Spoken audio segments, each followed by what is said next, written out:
करा है, बड़ी बात है यार, लॉ डिराइव जनरली होते नहीं है ना। ये पहला लॉ देखा हमने जो डिराइव हो गया है ना। हम लोग बात करें गॉस लॉ का यूज क्या है, इससे क्या क्या कर सकते हैं हम लोग। तो पहली चीज तो गॉस लॉ से हम फ्लक्स निकाल सकते हैं ना। किसी भी पॉइंट चार्ज के से क्या फ्लक्स होगा, किसी भी क्लोज सरफेस से वो गॉस लॉ डायरेक्टली निकाल के देगा, ठीक है क्या। यानी आपसे कभी भी ऐसा कुछ क्वेश्चन पूछ ले,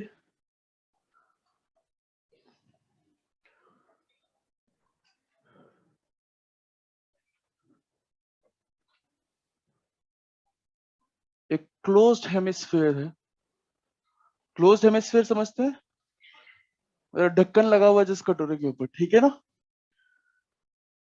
उसके ऊपर हम लोगों ने एक बार यहाँ पे चार्ज रखा है, जस्ट एकदम पेरीफेरी पे है ना। यहाँ पे एक चार्ज क्यों रख दिया है,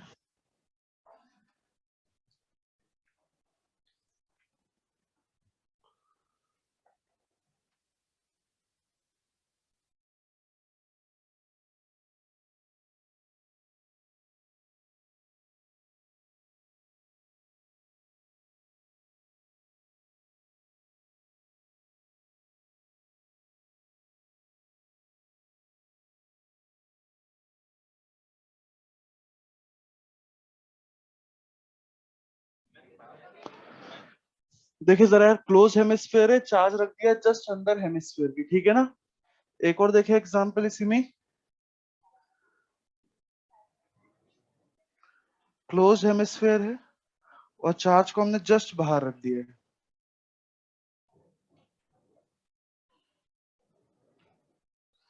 ठीक है। देन देखिएगा वापस से क्लोज हेमिस्फीयर है, इस बार हमने चार्ज को एकदम बाउंड्री पे ही रख दिया, ठीक है क्या। पहले वाले में फ्लक्स बताएं कितना हो जाएगा, किससे निकालेंगे यार, क्लोज हेमिस्फीयर यानी कि क्लोज सरफेस, और क्लोज सरफेस मतलब कि गॉस लॉ लगाया जा सकता है, ठीक है क्या। क्लोज सरफेस पे गॉस हमेशा वैलिड है।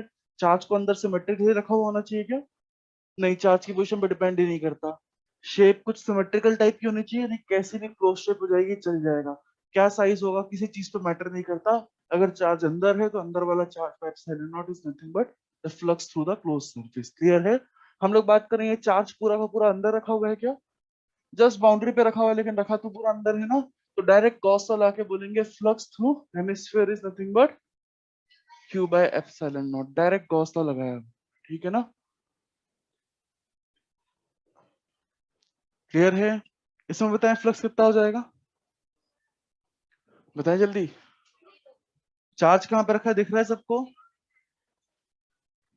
क्या जस्ट बाहर रखा हुआ है चार्ज, जस्ट वस्ट से कोई मतलब नहीं। अगर बाहर रखा हुआ है तो हम लोग बात करें अंदर कोई भी चार्ज नहीं है, अंदर कोई भी चार्ज नहीं है, तो बेसिकली फ्लक्स कितना हो गया, जीरो। फ्लक्स क्लोज सरफेस से सिर्फ अंदर वाले चार्ज पे डिपेंड करता है, यानी हम लोग बात करें फ्लक्स कितना हो जाएगा इसमें, जीरो, अंदर कोई चार्ज नहीं है ना।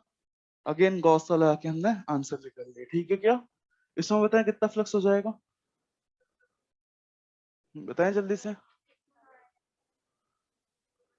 कैसे करेंगे इसको यार, गॉस लगा सकते हैं इसमें, क्लोज सरफेस है तो गॉस लगा सकते हैं, बस इतनी सी कंडीशन, सरफेस कैसी होनी चाहिए, क्लोज। क्या ये भी बंद कटोरा है, कटोरा और उसके ऊपर प्लेट लगाई गई है ना, तो ये भी क्लोज्ड हेमिस्फीयर। हम लोग क्या बोलेंगे यार, हम लोग बोलेंगे इसके ऊपर चार्ज एकदम बाउंड्री पे रखा है।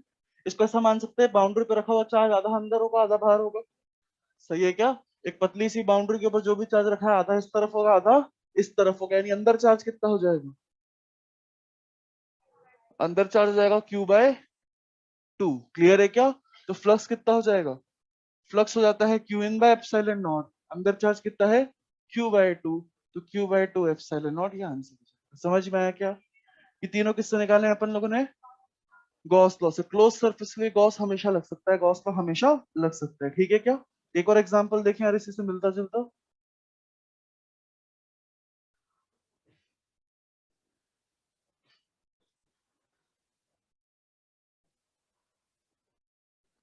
अब क्या है, ये ओपन हेमिस्फीयर है ना। ओपन हेमिस्फीयर मतलब सिंपल कटोरी, कोई प्लेट वगैरह ऊपर नहीं लगाई है ना। इसका रेडियस है R और चार्ज जो रख दिया है यहाँ पे रख दिया है, थोड़ा अंदर मान सकते हो इसको पूरे चार्ज को चार्ज।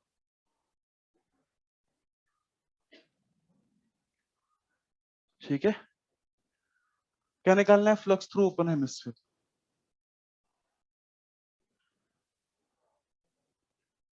कितना होगा? ध्यान रखिएगा पॉइंट चार्ज की इलेक्ट्रिक फील्ड नॉन यूनिफॉर्म होती है। अगर अपन प्रॉपर मेथड से निकालने बैठे तो अपने को क्या करना पड़ेगा? ई डॉट डी ए का इंटीग्रेशन वाले मेथड से करना पड़ेगा। इंटीग्रेशन यार मेडिकल में बहुत रेयरली आता है, ठीक है क्या? यहाँ पे इतने सारे मेथड अवेलेबल है कि इंटीग्रेशन को हम हमेशा अवॉइड कर सकते हैं, हमें फ्लक्स के लिए कभी इंटीग्रेट नहीं करना पड़ेगा, ठीक है क्या? तो हम लोग बात करें बेसिकली इसको, हम लोग जब भी पॉइंट चार्ज आपको दे दिया जाए आप तो सिंपल सोचें कि इसको गॉस से ही करना है, जैसे तैसे गॉस से करना है। क्लियर है क्या? तो मतलब ये पॉइंट चार्ज दे रखा है यहाँ पे और उसके से फ्लक्स पूछा है, तो कैसे भी करके गॉस तो अपने को लगाना है। भले ही ओपन सरफेस से पूछा है फिर भी गॉस तो लगाना है, ठीक है क्या? तो कैसे लगाओगे गॉस तो? क्लोज सरफेस बना लोगे, ठीक है क्या? ओपन सरफेस को क्लोज सरफेस बना लोगे और सिमेट्रिकल क्लोज सरफेस बनाइएगा। यानी कहने का मतलब एकदम जैसे ऊपर आधा हेमिस्फीयर है ना, ऐसा ही एक नीचे भी एक आधा हेमिस्फीयर इमेजिन करिए, ठीक है क्या? ये आपने क्यों इमेजिन करा? ताकि गॉस तो लगा पाए, क्लोज सरफेस बन पाए। समझे क्या बात को? तो क्लोज सरफेस बनाने के लिए आपने नीचे को कटोरा इमेजिन करा, अब पूरी क्लोज सरफेस बन गई है। एक क्लोज सरफेस से फ्लक्स कितना होगा वो गॉस तो बता देगा। Flux through total sphere, sphere एक क्लोज सरफेस है, उससे गॉस लॉ अपने को फ्लक्स बताएगा। बताओ कितना बताएगा वो? क्या स्फीयर के अंदर चार्ज क्यू है तो क्यू इन इज क्यू, तो Q by epsilon not basically flux हो जाएगा। डायरेक्ट गॉस लॉ लगा दिया, कोई दिक्कत तो नहीं। हम लोग बात करें कि हम सिमेट्री से इतना बोल सकते हैं कि जितनी फील्ड लाइंस नीचे वाले स्फीयर से जाएगी उतनी फील्ड लाइंस ऊपर वाले स्फीयर से भी जाएगी।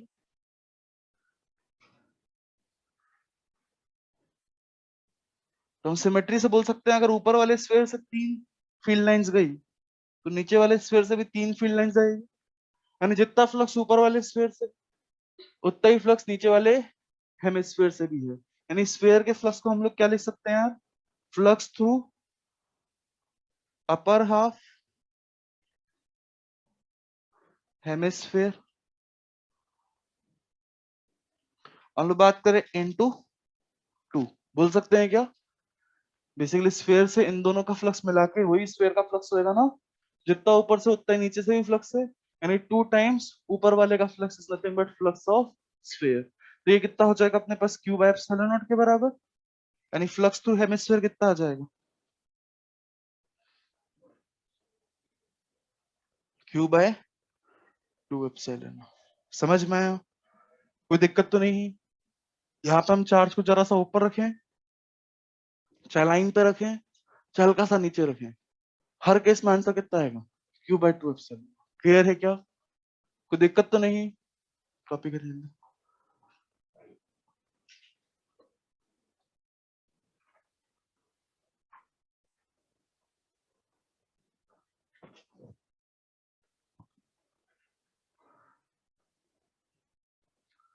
तो ये गॉस लॉ की पहली एप्लीकेशन है। It helps us in calculating flux due to a point charge. चाहो तो लिख सकते हो first application is calculating flux due to a point charge.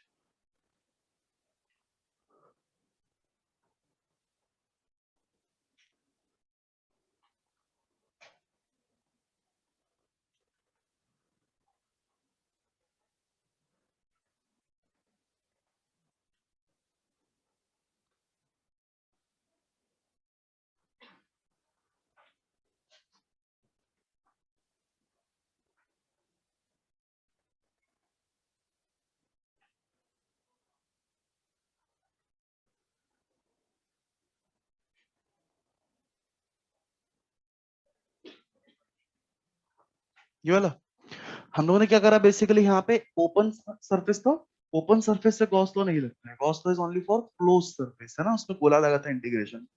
हम लोग बात करेंगे ओपन सरफेस की, पर अपने को गॉस लॉ ही अप्लाई करना है पॉइंट चार्ज की वजह से। या तो इंटीग्रेशन से आंसर निकाल पाओगे क्योंकि नॉन यूनिफॉर्म इलेक्ट्रिक फील्ड होगी, या दूसरा काम क्या कर पाओगे? गॉस लॉ लगा पाओगे। सही है क्या? तो हमने सोचा यार गॉस लॉ ही लगाते हैं, ठीक है? गॉस लॉ सबसे आसान पड़ रहा है, इंटीग्रेशन के ऊपर क्या कुछ है यार। तो हमने सोचा गॉस लॉ लगाने के लिए क्लोज सरफेस तो माननी पड़ेगी, तो हमने सिमेट्रिकल क्लोज सरफेस माना। क्लोज सरफेस तो कैसे बना सकता था? यहाँ पे डब्बा बनाया था, आधा स्फीयर आधा डब्बा। क्लियर है क्या? और उससे अपना मकसद हल नहीं होता। क्लियर है क्या? हमने सिमेट्रिकल एक और सरफेस मानी जिससे हम बोल पाए कि जितना सर फ्लक्स ऊपर से उतना फ्लक्स नीचे से। बोल पाएंगे क्या? बिल्कुल बोल पाएंगे। नंबर ऑफ फील्ड लाइंस बराबर है ना ऊपर नीचे से, तो जितना फ्लक्स ऊपर से उतना फ्लक्स नीचे से, यानी total flux through sphere is 2 times flux through upper half hemisphere. बोल सकते हैं ना? क्लियर है क्या? तो हमने बात कर दी, वैसे भी 2 को इधर ले आएंगे, आंसर आ गया। क्लियर है? कॉपी करें जल्दी। हो गया सबका?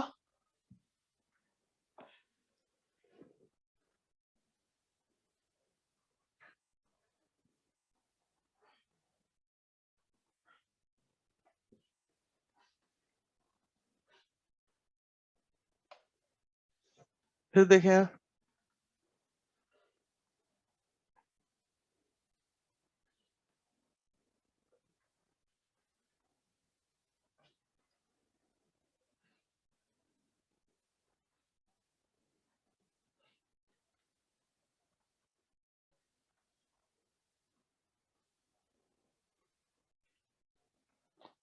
एक क्यूब है जिसका साइड ए है,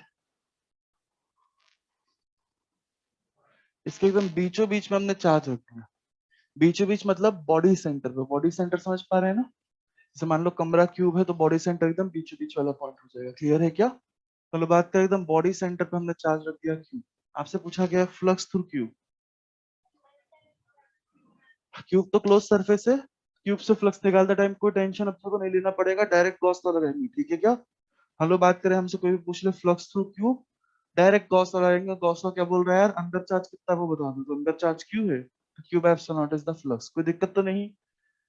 अच्छा, ऐसे में हम लोगों ने ऐसा कुछ क्वेश्चंस पूछ लिया कि आपसे बोल दिया इस वाले फेस से फ्लक्स कितना होगा वो बता दो।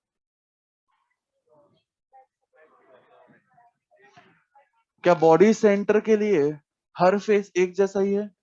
जो दूरी, जो डिस्टेंसेस इस फेस के हर पॉइंट से है, वही दूरी इस फेस के हर पॉइंट से उसकी, वही उस फेस से हर पॉइंट से है, वही इसके साथ है, वही ऊपर के साथ है, वही नीचे के साथ है। क्यूब के लिए बॉडी सेंटर एक हाईली सिमेट्रिकल पॉइंट होता है। सही है क्या? जितनी फील्ड लाइन से छोड़ेगा, जितनी इससे जाएगी, उतनी इससे, उतनी इससे, उतनी इससे, उतने पीछे वाले से, उतने आगे वाले से। समझेगा बात को? कोई दिक्कत तो नहीं? यानी हर फेस से फ्लक्स क्या होगा? बराबर होगा। कैश फ्लक्स को ऐसा लिख सकते हैं, 5 1 से लेके 5 6 तक ऐड कर दो। याद आया? सारे फ्लक्स बराबर है, तो 6 टाइम्स 5 थ्रू एक फ्लक्स फेस बोल दो क्या? 6 टाइम्स फ्लक्स थ्रू 1 फेस बोल दो। यही क्या फ्लक्स थ्रू क्यूब हो जाएगा? पक्का? कितना होगा यहाँ से? ये हो गया Q by epsilon not. Flux through face कितना हो गया? Q by 6 epsilon. क्लियर है? कोई दिक्कत तो नहीं?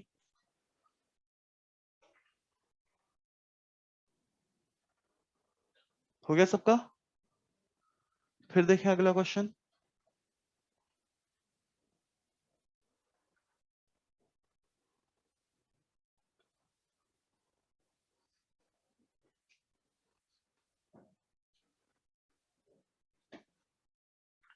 तुमने क्लोज सरफेस से भी निकाला, ओपन सरफेस से भी फ्लक्स निकाल लिया है। अच्छा, एक और क्वेश्चन देखिए। एक चार्ज क्यू है और ये एक स्क्वायर प्लेट के सामने रखा हुआ है ना।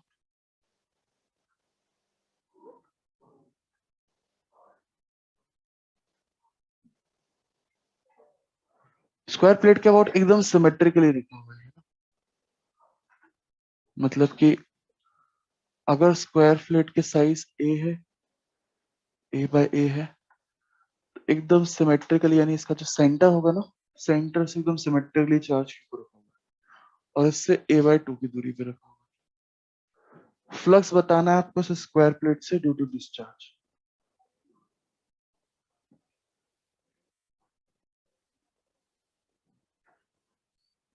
Flux through square plate.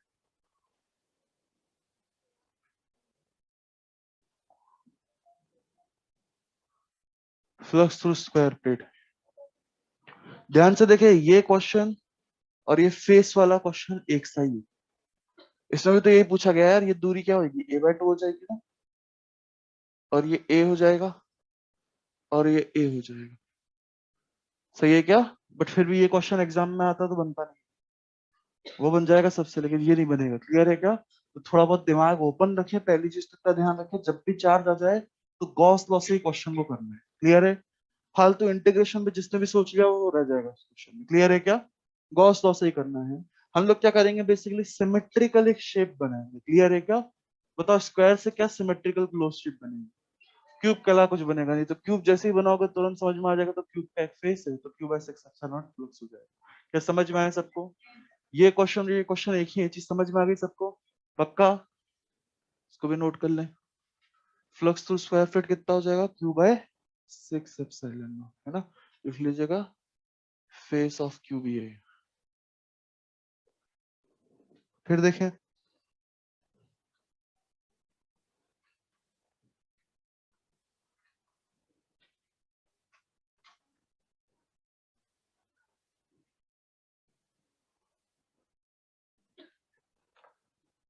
एक चार्ज है जिसको हमने एकदम फेस सेंटर पे रख दिया है। फेस सेंटर समझ पाते हैं?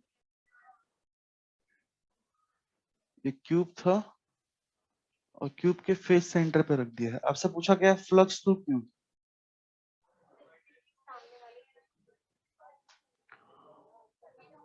कितना आंसर? क्या जो भी फ्लक्स होगा वो सामने वाले फेस से ही होगा? ऐसा? तो क्यू बाय 6 एप्सिलॉन नॉट। ऐसा बिल्कुल नहीं, सोचना ही नहीं यार इस तरीके से। यार हम लोग बात करें क्या है, क्लोज सरफेस है तो डायरेक्ट गॉस लॉ लगता है इसके अंदर। क्लियर है क्या? सिंपल पता करो अंदर कितना चार्ज है। इमेजिन करो इस कमरे से क्यूब को हम लोगों ने इस फेस के ऊपर एक चार्ज लगा दिया है, चार्ज इम्बेड कर दिया है इस फेस के अंदर। क्या वो चार्ज आधा इधर रहेगा आधा दूसरे कमरे में रहेगा? यानी इस कमरे में कितना रहेगा? Q/2। तो इस कमरे से फ्लक्स कितना होगा? Q/2 epsilon. क्या बात समझे? इस चार्ज का सिर्फ आधा हिस्सा इसके अंदर होगा। कटोरे वाला प्रॉब्लम देखो, उसके जैसा ये भी Q/2 ही अंदर रहेगा। तो हम लोग क्या बोलेंगे, फ्लक्स क्या हो जाएगा? Qin by epsilon. हमने Q चार्ज रखा, उसका Q/2 पोर्शन ही सिर्फ अंदर रहेगा। तो अंदर वाला चार्ज पता चल गया तो फ्लक्स पता चल गया। क्लियर है? कोई दिक्कत तो नहीं? फिर देखें इसी में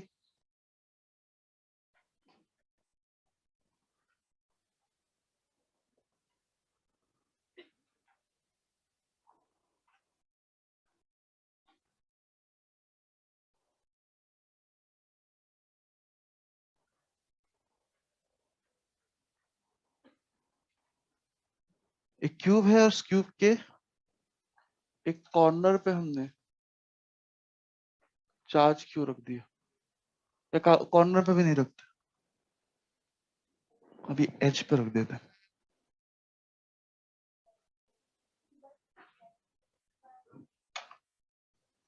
एज पे हमने चार्ज रख दिया है ना। फ्लक्स थ्रू क्यूब बताना है। बताएं जल्दी। क्या बस ये पता करना है अंदर चार्ज कितना है क्यूब के? हम लोग बात कर देखो यहाँ पे कॉर्नर पे एक चार्ज रखा हुआ है, इसका कितना पोर्शन अंदर रहेगा? क्या ये चार्ज एक ऊपर वाले कमरे, एक उसके साइड वाले कमरे, एक इसके बाजू वाले कमरे, इन 4 कमरों में बटेगा क्या? क्या समझ पा रहे हैं?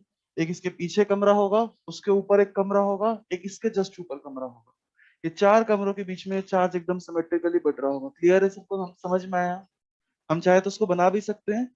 एक सेकंड, सारे एज एक जैसे ही होते हैं ना? तो अगर मैं इसको इस एज पे ले लूं तो हम इसको अच्छे से बना भी सकते हैं। तो हम लोग बात करें बेसिकली, एक तो क्यूब जो होगा वो यहाँ पे होगा, एक क्यूब यहाँ पे होगा और एक क्यूब यहाँ पे होगा। ठीक है ना? इन 4 क्यूब के अंदर बेसिकली ये बकायदा बच जाएगा। समझ पा रहे हैं क्या? एक क्यूब यहाँ पे, एक इसके ऊपर, एक इस तरफ और एक इस तरफ। इन चारों क्यूब के लिए एकदम ये अंदर होगा सेंटर। ठीक है ना? तो हम बोल सकते हैं ये सिमेट्रिकली इन चारों क्यूब में बटे जाते हैं। यानी हर क्यूब के अंदर कितना चार्ज आ जाएगा यार? Q/4। और क्लोज सरफेस है तो फ्लक्स डायरेक्टली बोल देंगे क्यूब से कितना हो जाएगा। अंदर चार्ज पता चल गया, अंदर चार्ज पता चल गया अपने Q/4 है तो Q/4 एप्सिलॉन नॉट फ्लक्स हो गया। समझ में आया सबको? पक्का? अब बताएं यार, कॉर्नर वाले का आंसर अच्छे से बताइएगा सभी लोग। Q/8 epsilon naught।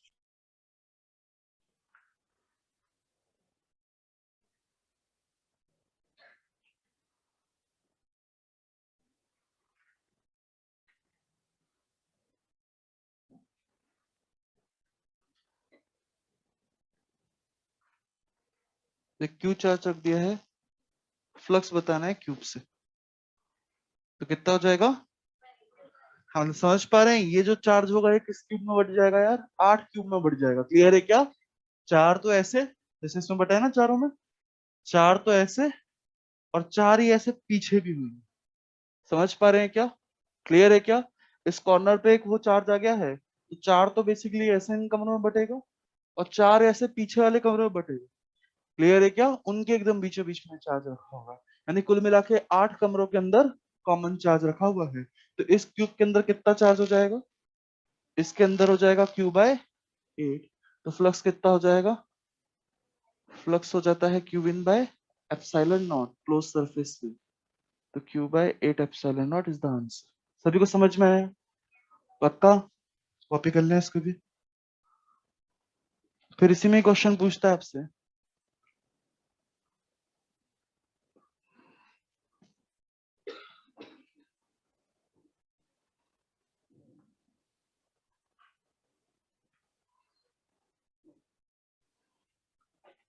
Flux through this face बताना।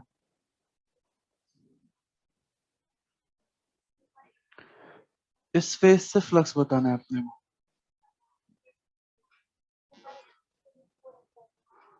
क्यू बाय 8 उसको भी 6 से डिवाइड कर दो।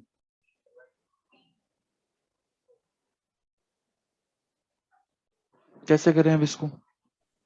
Sir, Q by 24 epsilon naught.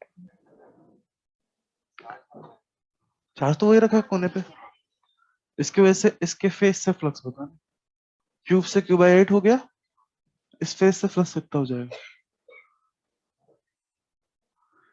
क्या क्यू बाय 48 एप्सिलॉन नॉट? क्या Q by Yes. 8 epsilon naught पूरे क्यूब से है? तो 6 फेस होते हैं, तो एक फेस से कितना हो जाएगा? क्यू बाय 8 को 6 से डिवाइड कर देंगे, यानी क्यू बाय 40 है। ऐसा ही है क्या? ये गलत आंसर हो जाएगा। हम लोग बात करें ये चीज हम कब कर पाते हैं? जब बेसिकली सारे फेस से सेम फ्लक्स हो, तब हम ऐसा बोल पाते हैं कि यार पूरे क्यूब से फ्लक्स क्यू बाय 8 है, हर फेस से फ्लक्स सेम है, तो एक फेस से फ्लक्स हो जाएगा डिवाइड बाय 6। क्लियर है क्या? बट यहाँ पे सारे फेसेस से फ्लक्स सेम नहीं है, यहाँ पे सारे फेसेस से फ्लक्स सेम नहीं है, तो इसलिए ऐसा हम लोग नहीं कर सकते। तो फिर क्या करें यार?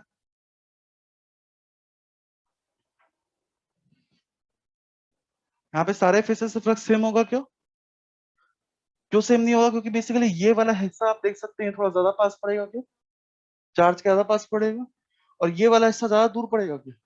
एरिया वगैरह दोनों का सेम है, इधर फ्लक्स डेफिनेटली कम होगा, इधर फ्लक्स डेफिनेटली ज्यादा होगा, तो हर जगह फ्लक्स सेम नहीं है, तो इसलिए ऐसा डिवाइड नहीं कर सकते। क्लियर है क्या? तो हम लोग बात करें, हमने तो पहले ही बात कर रखा है, ओपन फेसेस से फ्लक्स बताना हो तो सिमेट्रिकली कोई शेप कंसीडर करनी पड़ती है। क्लियर है क्या?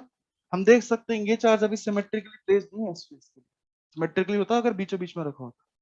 क्लियर है क्या? तो हमने सोचा यार वो अभी हम बात कर रहे थे ना कि 8 क्यूब में बटा होगा, हम जरा वो 8 क्यूब बना के देखते हैं।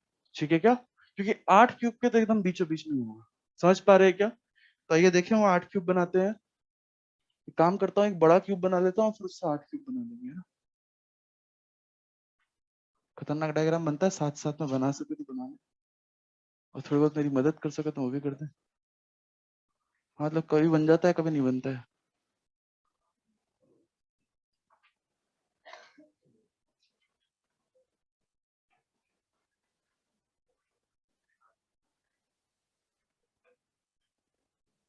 ये एक बड़ा क्यूब बना लिया अपन ने, ठीक है ना? इस बड़े क्यूब के अंदर कितने क्यूब होंगे? 8 क्यूब होंगे ना? तो 8 क्यूब देख लेते हैं अपन लोग।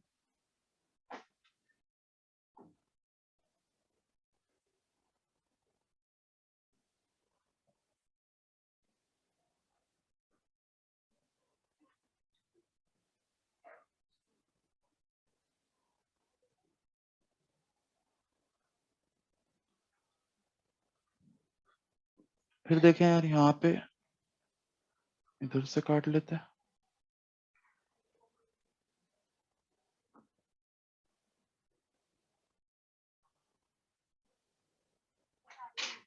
सही था, सही था।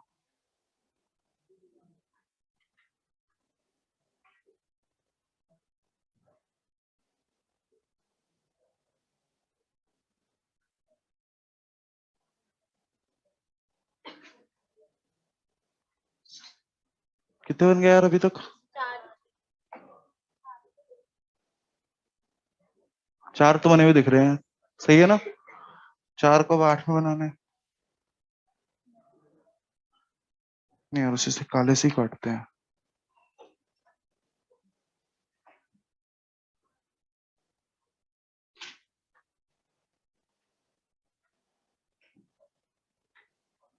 तुम लोग का सॉलिड स्टेट हो गया क्या?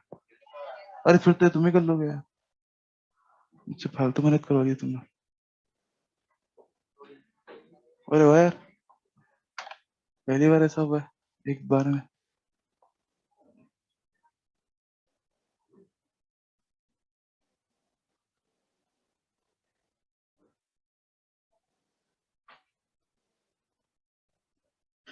इसको गंदा कर देंगे। अरे नहीं नहीं, एक लाइन रह गई थी अभी। Tinning, tinning, tinning, tinning, tinning. बन गया रे, अब तो बन गया। अब देखना है। नहीं, एक और रह गई।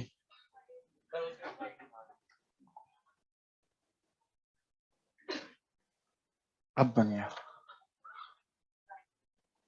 किस्तों में बना है यार बड़ा।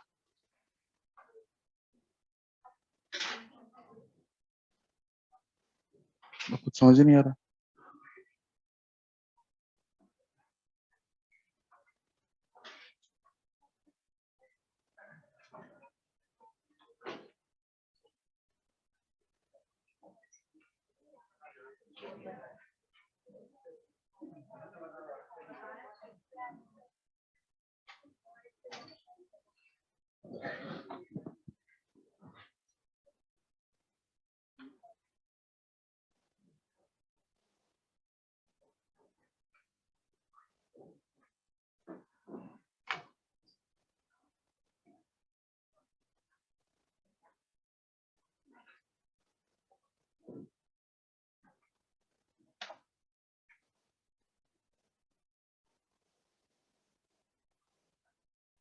देखें जरा, चक्कर आ रहे हैं थोड़ा देख के, है ना? चलिए देखिए, हमारा जो हरा वाला क्यूब दिख रहा है ना, वो हरा क्यूब बेसिकली इस बड़े क्यूब का एक पार्ट है। सही है क्या? मान लीजिए हरे क्यूब का साइड ए था, तो बड़े क्यूब का साइड कितना हो जाएगा? 2a। समझ पा रहे हैं क्या? क्लियर है क्या? कोई दिक्कत तो नहीं? इस 2a साइड का जो क्यूब होगा, उससे फ्लक्स निकाल सकते हैं क्या? बड़े क्यूब से flux, flux through large cube. एक बड़ा सा क्यूब बना हुआ दिख रहा है ना आपको? इससे फ्लक्स कितना हो जाएगा? Flux through large cube, flux through large cube. जल्दी बताएं सभी लोग। Sir Q by epsilon naught. यार पहली बार इतना अच्छा डायग्राम बताएं यार, हमसे बताएं। क्या क्यू बाय एप्सिलॉन नॉट होगा?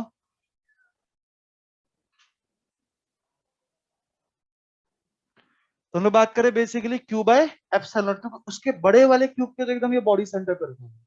सही है क्या? एकदम बीचों बीच में रखा हुआ है, तो बड़ा वाला क्यूब एक क्लोज सरफेस है, डायरेक्ट गॉस लॉ लगाएंगे। अंदर चार्ज कितना है अपने पास? क्यू, पूरा का पूरा क्यू अंदर है, तो Q by epsilon not flux through large cube हो गया। सही है क्या? अच्छा, इस बड़े क्यूब के एक बड़ा सा फेस देख रहे हो ना, सामने वाला लाल वाला? क्लियर है क्या? ये बड़े क्यूब का एक जो लाल वाला फेस होगा, बॉटम वाला बड़ा सा फेस होगा, उससे फ्लक्स कितना होगा? Flux through face of large cube, वो कितना हो जाएगा? Q by बताइए जल्दी 6 से। epsilon. वहां पे अपन बोल सकते हैं यार कि बेसिकली हर फेस से, बड़े क्यूब के हर फेस से फ्लक्स सेम होगा, क्योंकि बड़े क्यूब के तो एकदम बीचों बीच में रखा हुआ है। सही है क्या?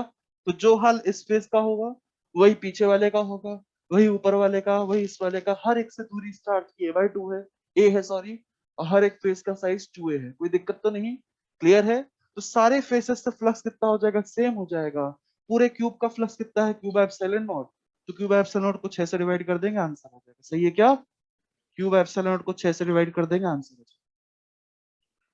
यह चीज छोटे वाले क्यूब पे नहीं लगा सकते कि छोटे वाले क्यूब से फ्लक्स है क्यूब बाय 8 एप्सिलॉन नॉट। तो लो बात करें उसकी, एक फेस से फ्लक्स हो जाएगा क्यूब बाय 48 एप्सिलॉन नॉट। गलत हो जाएगा क्योंकि हर फेस से फ्लक्स बराबर। बट बड़े क्यूब में यह चीज अप्लाई कर सकते हैं। समझ पाए क्या? क्लियर है क्या? तो हम लोग बात करें अब छोटे फेस से कैसे निकालेंगे। तो हम लोग देख सकते हैं यार कि ये जो छोटा वाला फेस है ये बड़े वाले फेसेस से, मतलब बड़े वाले फेस का एक पार्ट है ना, और सिमेट्रिकल पार्ट है। हम लोग बात करें जो इस चार्ज का दूरी वगैरह है इस फेस के हर पॉइंट से, देखो इस एच से दूरी ए है इसकी, इस एच से दूरी थोड़ी ज्यादा है, इस एच से दूरी अलग है, हर एक एच से अलग अलग है ना, लेकिन जो इसके साथ हो रहा है वही इसके साथ भी हो रहा है एग्जैक्ट। देखो इस एच से दूरी इसकी भी ए है, इस एच से दूरी देखो ये है। क्लियर है क्या, समझ पा रहे हैं क्या बात को। हम लोग बात करें जो इसका हाल है वही इसका हाल है, वही इसका हाल है, वही इसका हाल है। क्लियर है क्या, यानी पूरे फेस से फ्लक्स कितना है, Q/6 ε0। तो छोटे वाले फेस से कितना फ्लक्स हो जाएगा, क्या इसको 4 से डिवाइड कर दूं, क्या चारों से फ्लक्स बराबर बराबर होगा, पूरे से फ्लक्स Q/6 ε0, तो उसके एक पार्ट से फ्लक्स कितना हो जाएगा, डिवाइड बाय 4 कर देंगे क्या, यानी इसको डिवाइड बाय 4 कर देंगे, यानी हम लोग आंसर कितना निकाल कर देंगे इसमें, flux through face of small cube.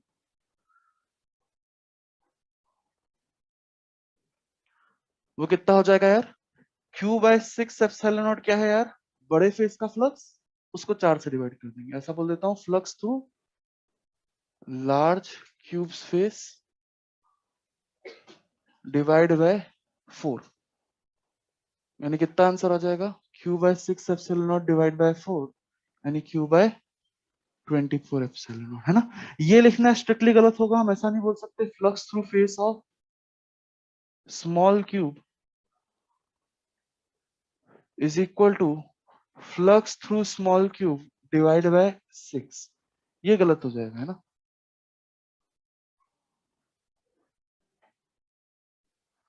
Small cube का फ्लक्स कितना हो गया, Q/8 ε0 बाय 6, यानी Q/48 ε0 गलत हो जाएगा, समझ पा रहे हैं क्या, क्लियर है क्या, कोई दिक्कत तो नहीं।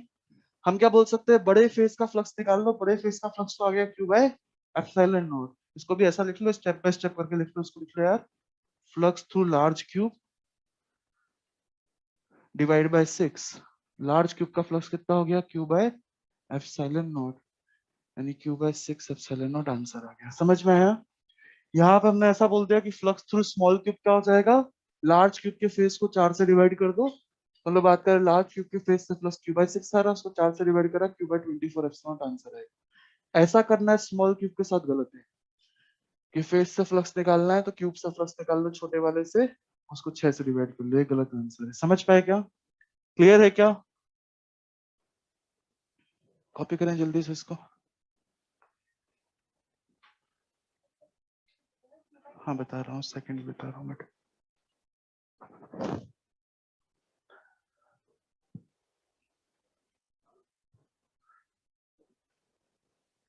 डायग्राम आराम से बनाइएगा टाइम लेके, ठीक है। अरे एक बड़ा क्यूब बनाओ, उसको काटने लग जाओ यार, सामने गाइड भी है अपने पास, जो परफेक्ट बना है डायग्राम। पहले तो मैं कुछ भी बनाया था तुम लोग से बना लेते थे, जो पहली बार मैंने से ही बना दिया है।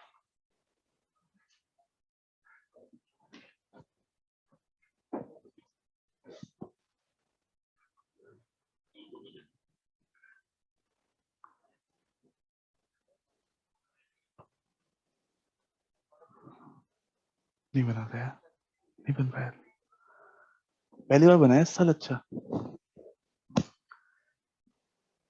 ऐसा पिछले साल बन गया था एक बार।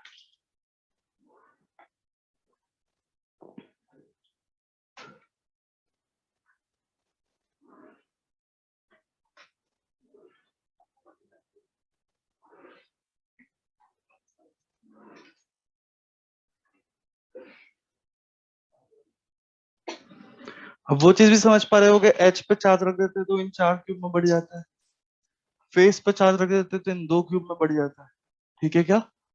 वो चीज भी इस डायग्राम से साफ साफ दिख रही होगी, है ना। अच्छा, तो करने का एक और मेथड है अपने पास। हमने क्या बोला, 6 के 6 फेस से फ्लक्स बराबर नहीं है इस छोटे क्यूब के, है ना। बट आप देख सकते हैं 3 आइडेंटिकल फेस हैं और 3 अलग आइडेंटिकल फेस हैं। हम लोग बात करें वो 3 फेस जिन्होंने मिलकर इस कॉर्नर को बनाया है, इस वाले फेस ने, इस वाले फेस ने और वो पीछे वाले फेस, क्या उन्होंने मिलकर इस कॉर्नर को बनाया है, वो तीनों एक जैसे हैं, तीनों पॉइंट चार्ज को टच कर रहे हैं, सही है क्या। और 3 फेस है जो बेसिकली इस पॉइंट चार्ट से अवे है, एक ये वाला फेस, एक ये वाला फेस और एक ये वाला फेस, वो 3 अलग एक जैसे हैं। सही है क्या? तो उसका भी यूज करके हम लोग फ्लक्स निकाल सकते हैं एक फेस से। इसको कॉपी करें फिर देखते हैं वो मेथड भी।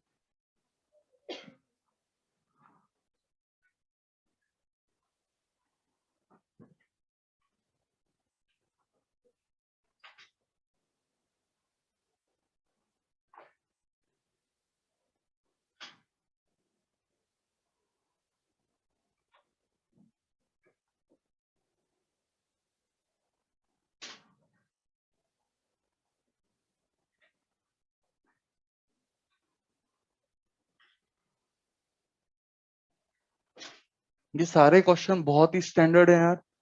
अगर आपको लग रहा है कि they are too difficult to derive, याद नहीं रहेगा कैसे निकल के आया, तो हम लोग इनको याद भी कर लें तो कोई बुराई नहीं।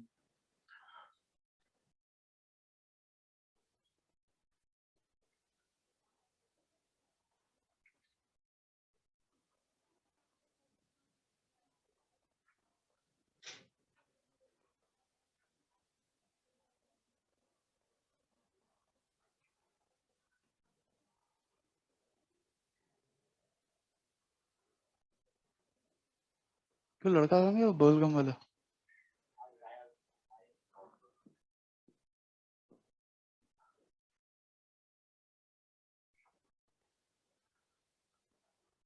कैसे कैसे नमूने आए तुम लोग की क्लास में, इतना स्टाइल मार रहा था यार मतलब।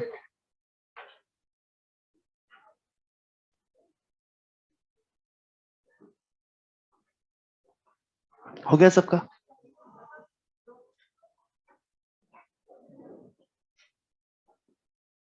अगला मेथड समझना, बस मिटा नहीं रहा कुछ। देखो यार अगला मेथड भी समझ लो लगे यार। वो चीज बोल रहा हूँ ना यार, ये कॉर्नर पे चार्ज रखा है ना, तो हम मानते हैं कमरे के कॉर्नर पे चार्ज रखा है, ठीक है क्या? थोड़ा साइड होना है।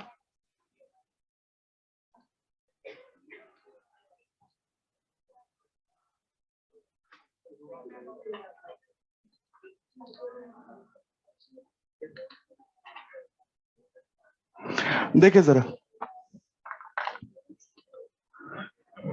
तो एक चार्ज रखा है मान लीजिए इस कमरे के यहाँ पे कॉर्नर पे, ठीक है ना? इसके से अपने को फ्लक्स निकालना है कौन से फेस से यार? एक बॉटम वाले फेस से, है ना? यही है ना क्वेश्चन अपने पास, बॉटम वाले फेस से फ्लक्स निकालना है। चार्ज रखा है कॉर्नर पे, बॉटम वाले फेस से फ्लक्स निकालना है ना। पहले तो 3 फेस देखें जो एकदम आइडेंटिकल है, जिन्होंने इस कॉर्नर को बनाया हुआ है। एक तो ये वाला फेस, एक ये वाला फेस और एक ये वाला फेस। क्लियर है क्या? हम बात करें इन 3 फेस से फ्लक्स कितना हो जाएगा? इन 3 फेस से फ्लक्स कितना हो जाएगा? 0 हो जाएगा, हम बोल सकते हैं डायरेक्टली। आपको क्वेश्चन याद है अपन ने एक डिस्क बनाई थी, डिस्क पूरी बोर्ड में बना दी थी और इलेक्ट्रिक फील्ड उसके पैरेलल पैरेलल निकल गई थी, फ्लक्स कितना था? 0। ठीक है क्या? बेसिकली इलेक्ट्रिक ऐसी डिस्क थी अपने पास, एक बोर्ड पे पूरी डिस्क बना दी थी प्रॉपर अपन ने, इलेक्ट्रिक फील्ड ऐसी पैरेलल निकाल दी थी, कुछ रेडियस से एंगल दे दिया था बेवकूफ बनाने के लिए, ठीक है क्या? याद आया? इनके साथ वैसा ही केस हो रहा है। इस पॉइंट चार्ज पे से इलेक्ट्रिक फील्ड बना सकते हो कैसे हुई? ऐसे निकल रही होगी बाहर बाहर हर तरफ, 3D में बाहर निकल रही होगी। इस फेस पे जो भी इलेक्ट्रिक फील्ड जा रही होगी, क्या वैसे टेंजेंशियली होती हुई जा रही होगी, ठीक जैसे उस डिस्क से गई थी। क्लियर है क्या? तो इलेक्ट्रिक फील्ड देखो ऐसी टेंजेंशियल टाइप की होगी। इसका एरिया वेक्टर इधर या इधर होगा, अंदर या बाहर, बाहर की तरफ होता है, आउटवर्ड नॉर्मल होता है। तो क्या एंगल 90 डिग्री हो जाएगा? इस पर जो भी इलेक्ट्रिक फील्ड गिरी वो ऐसी टेंजेंशियली गिरी, सरफेस के अलोंग अलोंग गिरी। हम लोग बात करें जो भी एंगल एरिया वेक्टर और इसके बीच में होगा, इलेक्ट्रिक फील्ड के बीच में 90 हो जाएगा, तो कैसे फ्लक्स 0 हो जाएगा? सिमिलरली इससे भी फ्लक्स 0 हो जाएगा, सिमिलरली इससे भी फ्लक्स 0 हो जाएगा। बेसिकली फ्लक्स तब होता है जब एनर्जी चीरती हुई जाए, जैसे छू के निकल जाए अपन लोग बात करें, फिर कोई फ्लक्स इंड्यूस, फिर किसी फ्लक्स की बात वगैरह यहाँ पे नहीं होती, ठीक है क्या? जब भी बेसिकली क्या हो यार, एकदम चीरता हुआ निकले, एकदम मतलब घुपैक करते हुए निकले, क्लियर है क्या? तब हम लोग बात करेंगे कि बेसिकली फ्लक्स कुछ ना कुछ होगा। यहाँ पे ऐसा कुछ भी, ऐसी इलेक्ट्रिक फील्ड ऐसी नहीं आ रही कि ऐसे निकल के फिर घुपैक करके निकल रही, समझ रहे हो क्या बात को? इलेक्ट्रिक फील्ड जो भी निकल रही है बस ऐसी सहलाती हुई निकल जाएगी। सो क्लियर है क्या? कोई फ्लक्स यहाँ पे नहीं होने वाला इस सरफेस से, सिमिलरली इस सरफेस से, सिमिलरली इस सरफेस से। इन 3 सरफेस से फ्लक्स कितना हो जाएगा? 0। अच्छा 3 और ऐसी सरफेस है जिन्होंने इस पॉइंट से जो पास ही नहीं है, ये तीनों सरफेस से पास हुई है ना, देखो छत, ये वाली वॉल और वो वाली वॉल, ये तीनों इससे पास हुई, इनसे फ्लक्स तो जीरो। तीन सरफेस ऐसी हैं इसके सामने वाली, 6 फेसेस होती है ना, तो बाकी 3 फेसेस ऐसी हैं इसके सामने वाली जो इससे पास नहीं हुई, वो एकदम आइडेंटिकल है। जो दूरी इस पॉइंट की इनके साथ है वही इनके साथ है, वही उस वाली वॉल के साथ है। समझे क्या बात को? क्लियर है क्या? इन तीन से फ्लक्स क्या होगा? सेम होगा। 3 से 0 और 3 से फ्लक्स सेम। क्या समझ पाए क्या? कोई दिक्कत तो नहीं? इसकी मदद से भी हम लोग फ्लक्स निकाल सकते हैं इस नीचे वाली फेस से। आइए देखें जरा इसको।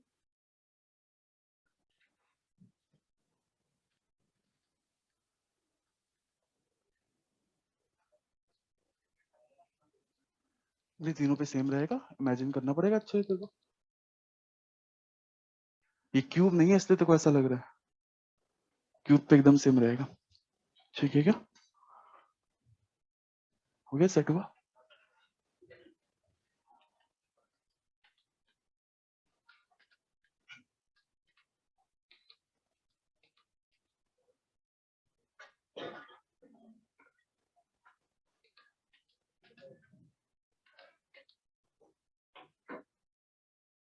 चलिए देखें, तो हम लोग बात करें बेसिकली 3 फेसेस। जरा ध्यान से देखिएगा इसमें कौन कौन सी जिसकी बात कर रहा हूं मैं। यार ये डायग्राम अच्छा है, इसको तो बना देंगे, ये नहीं मिटने वाला।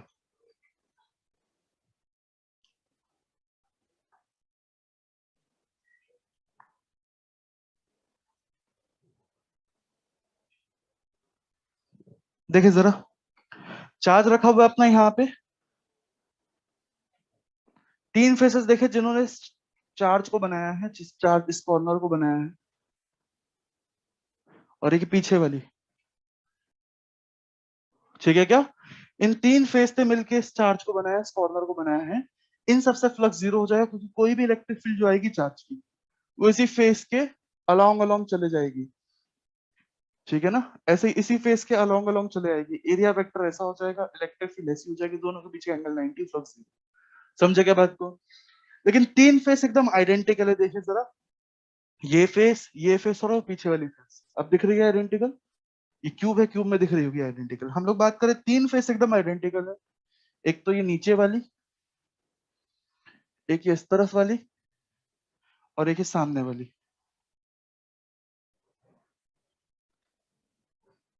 ठीक है क्या? ये 3 फेस एकदम इसके लिए आइडेंटिकल है। इन तीनों से फ्लक्स क्या होगा? सेम होगा। हम बात कर सकते हैं पूरे क्यूब से फ्लक्स अपने पास आ चुका है कितना? Q by 8 epsilon naught. इस पूरे क्यूब से फ्लक्स आ चुका है अपने पास कितना? Q by 8 epsilon naught. Cube से प्लस तो लिख सकते हैं अपन, φ1 प्लस φ2 प्लस φ3 प्लस φ4 प्लस φ6। इसमें से 3 फ्लक्स तो कितने आ गए हैं? तो 3 फ्लक्स तो जीरो आ गए हैं, और बचे हुए 3 फ्लक्स कितने आ गए हैं? सेम आ गए हैं। सही है क्या? और बेसिकली वो एकदम उनमें से ही एक फेस अपना ये वाला है, बॉटम वाला, जिससे अपने को फ्लक्स निकालना है। सही है, कोई दिक्कत तो नहीं? Is equal to Q by 8 epsilon naught. 3 से डिवाइड कर देंगे तो flux through one faces Q by 24 epsilon naught. Same answer है ना? क्लियर है क्या? तो कोई भी पूछ ले यार कॉर्नर पे रखा हुआ है, तो कॉर्नर बनाने वाले 3 फेस से फ्लक्स कितना? जीरो। और बाकी वालों से कितना? Q by 24 epsilon. दो दो मेथड देखिए। क्लियर है?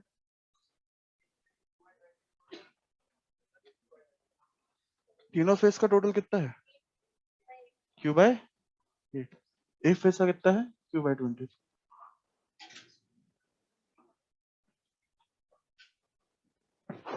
सभी को समझ में आया? नोट करें जल्दी से।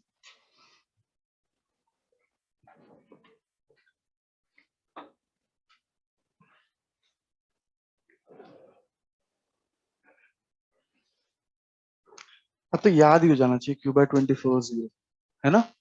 जितने उस कॉर्नर को बनाया उनसे जीरो, और अपोजिट वाले पे क्यू बाय 20।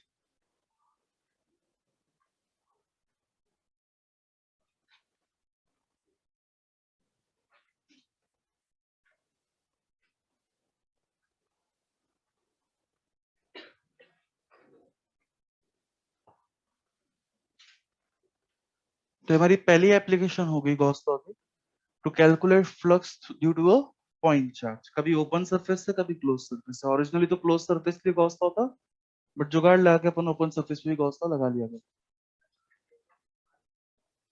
कहा है बेटा? बेटा वो तो गलत है पूरा, क्रॉस लगाया ना, मतलब ये सॉल्यूशन वो है जो तुम लोग करते हो अगर नहीं बताया कुछ, ठीक है क्या? उसको भी लिख लेना, और ये गलत है। क्यों गलत है? क्योंकि ये चीज तभी कर सकते हैं जब 6 के 6 से फेस फ्लक्स बराबर हो, तभी 6 से डिवाइड करके आंसर दे सकते हैं। हर 6 से बराबर, 3 से बराबर है, 3 से कुछ अलग है, तो वो सच बात भी अपन ने देख ली, ठीक है क्या? उसको लिख के काटेंगे, उसके बाद फिर सही तरीका कैसा है वो ये, 3 से 0 है, 3 से बराबर है, 3 से डिवाइड करेंगे।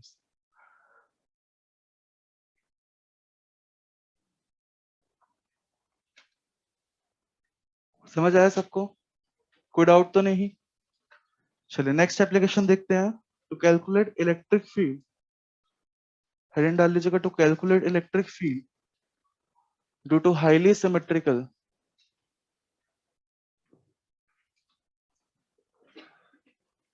calculate electric field due to highly symmetrical charge distribution।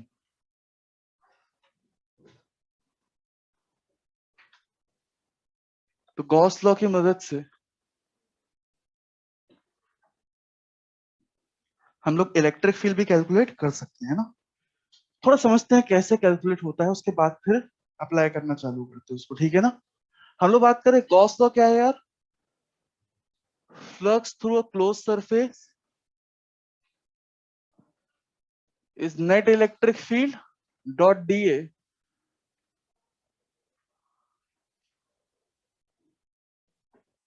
Q in by epsilon not. यही होता है ना Gauss law? Net flux through close surface, उसको अपन ऐसा लिखते हैं, ऐसा गोला बनाए थे इंटीग्रेशन में, net electric field dot D और Q in by epsilon nought. सही है क्या? हम लोग इससे इलेक्ट्रिक फील्ड का मैग्नीट्यूड निकाला करेंगे, ठीक है क्या? अच्छा, इलेक्ट्रिक फील्ड का मैग्नीट्यूड निकालने के लिए क्या क्लोज सरफेस के हर पॉइंट पे इलेक्ट्रिक फील्ड का मैग्नीट्यूड सेम होगा? तभी निकल पाएगा। हम लोग देखना, पहली चीज तो हम लोग क्या करेंगे, यहाँ पे डॉट प्रोडक्ट सॉल्व करेंगे। देखना जरा, डॉट प्रोडक्ट सॉल्व करेंगे तो क्या होगा? नेट इलेक्ट्रिक फील्ड का मैग्नीट्यूड आएगा, डीए वेक्टर का मैग्नीट्यूड आएगा, कॉस थीटा आएगा। सही है क्या? Is equal to Q in by epsilon naught, है ना? अपने को ये नेट इलेक्ट्रिक फील्ड का मैग्नीट्यूड निकालना है। क्या उसके लिए इसको इंटीग्रेशन से बाहर आना पड़ेगा? बताइए, इंटीग्रेशन से बाहर कब आ पाएगा? जब वो पूरे के पूरे अपने मतलब क्लोज सरफेस पे कांस्टेंट। सही है क्या? पूरे क्लोज सरफेस पे इलेक्ट्रिक फील्ड का मैग्नीट्यूड कांस्टेंट होगा, तभी ये बाहर निकल पाएगा क्या? तो हम लोग बात करें तभी ये बाहर निकल पाएगा, तो हम लोग बात करें जैसे ही बाहर निकल आएगा तो फिर तो निकल आएगा, सॉल्व हो जाएगा, है ना? अच्छा, इसके अंदर अपने को ये डॉट प्रोडक्ट सॉल्व करना होता है। अच्छा, डॉट प्रोडक्ट सॉल्व करना कब बहुत आसान हो जाता है? जब एंगल या तो 0 हो, या 90 हो, या 180 हो। सही है क्या? 90 हो तो डॉट प्रोडक्ट 0 ही हो जाता है। सही है क्या? और उसमें भी हम लोग बात तो मेन तो अपनी होप यही रहेगी कि 90 निकले मोस्ट ऑफ द टाइम, 0 आ जाए, ठीक है क्या? बट चलो 90 नहीं आ रहा किसी कारणवश, तो 1 आ जाए, मतलब बेसिकली थीटा 0 डिग्री आ जाए जिससे 1 हो जाए cos थीटा, है ना? या फिर 180 हो जाए जिससे -1। क्लियर है क्या? इसके अलावा इलेक्ट्रिक फील्ड और एरिया वेक्टर का कोई और एंगल नहीं होना चाहिए, वरना डिफिकल्टी बढ़ जाती है, और कुछ नहीं। क्लियर है क्या? हम लोग बात करें गॉस लॉ की मदद से इलेक्ट्रिक फील्ड हम लोग बाहर निकाल के इलेक्ट्रिक फील्ड का मैग्नीट्यूड निकाल सकते हैं, बशर्ते अपने को कोई एक ऐसी सरफेस मिलनी चाहिए जिस सरफेस पे इलेक्ट्रिक फील्ड हमेशा क्या हो, 0, 90 या 180 का एंगल बना रही हो, और जिस पूरी सरफेस पे इलेक्ट्रिक फील्ड क्या हो, कांस्टेंट हो, मैग्नीट्यूड इलेक्ट्रिक फील्ड का कांस्टेंट। समझे क्या बात को? क्या बात समझ में आया? हम लोग बात करें बेसिकली, आपसे बोल देगा कि किसी पॉइंट चार्ज को से इलेक्ट्रिक फील्ड निकालें, हालांकि वो आती है अपने को, और हम लोग एक बार बोल दें कि गॉस लॉ से हमें पॉइंट चार्ज से इलेक्ट्रिक फील्ड निकालनी। तो पहली चीज अपने को क्या करनी होगी, एक ऐसी सरफेस ढूंढनी होगी, पॉइंट चार्ज कोई क्लोज सरफेस थोड़ी ना है, और गॉस लॉ सिर्फ क्लोज सरफेस से वैलिड है, तो एक ऐसी क्लोज सरफेस ढूंढनी होगी जिसका इलेक्ट्रिक फील्ड 0, 90 या 180 बना रही हो, जिससे पूरे पे इलेक्ट्रिक फील्ड का मैग्नीट्यूड भी कांस्टेंट हो। सही है क्या? तो अब देखते हैं स्टेप बाय स्टेप सारी चीजों को, देखते हैं गॉस लॉ से कैसे इलेक्ट्रिक फील्ड निकलती है। लिख लिया? हेडिंग डाली थी आपने, electric field, electric field due to highly symmetrical charge distribution. Gauss law इसमें हेल्प कर देता है, ऐसी इलेक्ट्रिक फील्ड निकालने में हेल्प कर देता है।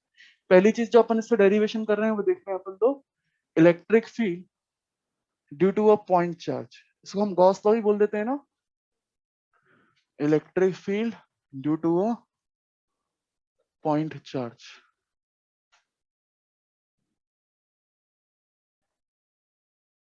ठीक है, अपन पूरे स्टेप्स देख रहे हैं अच्छे से ना, गॉस लॉ से कैसे इलेक्ट्रिक फील्ड निकालते हैं। ये एक ऐसी चीज है जिसका डेरिवेशन अपने पास आता है, ठीक है क्या?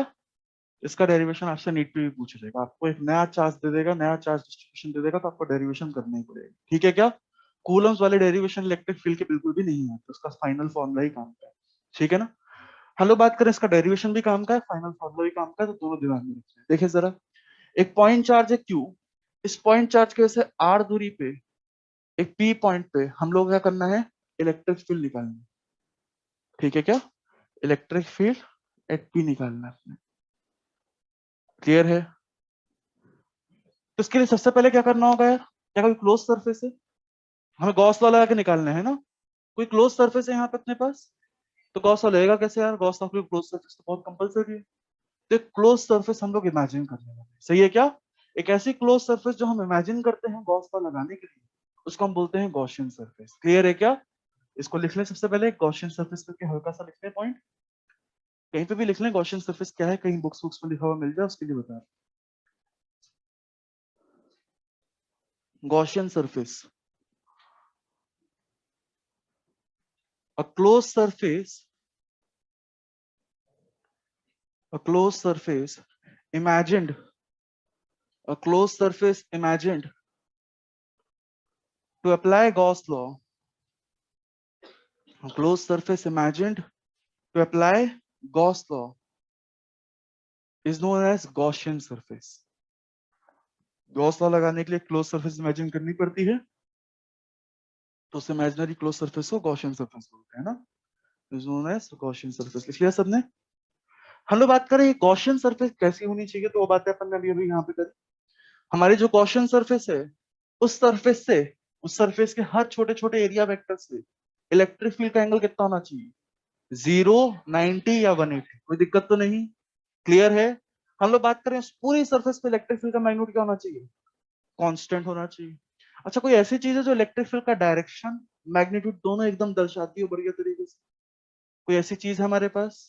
Electric field lines, electric field lines कहीं पे भी क्या मैग्नीट्यूड है, क्या डायरेक्शन इलेक्ट्रिक फील्ड का हमें तुरंत बताती है, देखते ही पता चल जाता है, क्लियर है क्या? तो ऐसा करा करें, सबसे पहले तो इलेक्ट्रिक फील्ड लाइंस बनाया होगा, फील्ड लाइंस बन जाएगी, फिर ऐसी सरफेस ढूंढना आसान होगा जिसपे इलेक्ट्रिक फील्ड 90, 0 या 180 बना रही हो, जिसपे इलेक्ट्रिक फील्ड का मैग्नीट्यूड कांस्टेंट हो, फील्ड लाइंस दिखते दिखेगा एकदम आराम से दिखेगा, क्लियर है क्या?